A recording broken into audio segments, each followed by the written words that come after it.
Israeli Prime Minister Benjamin Netanyahu arrived in Washington late today, 2 days ahead of a controversial speech to Congress on Iran's nuclear policy. NBC's Kristen Welker is at the White House with more tonight. Kristen, good evening.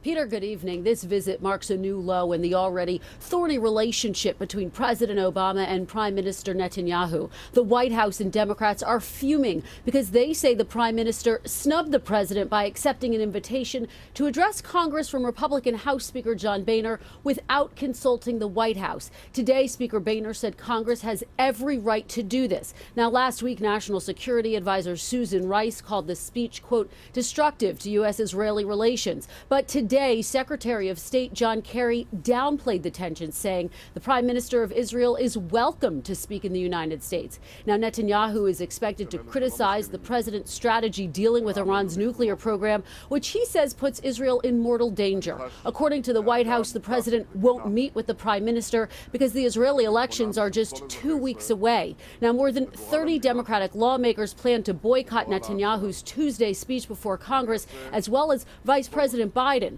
Tomorrow, Susan Rice, an ambassador to the UN, Samantha Power, will represent the president at the American-Israel Public Affairs Committee conference. This same day, Netanyahu speaks to the organization.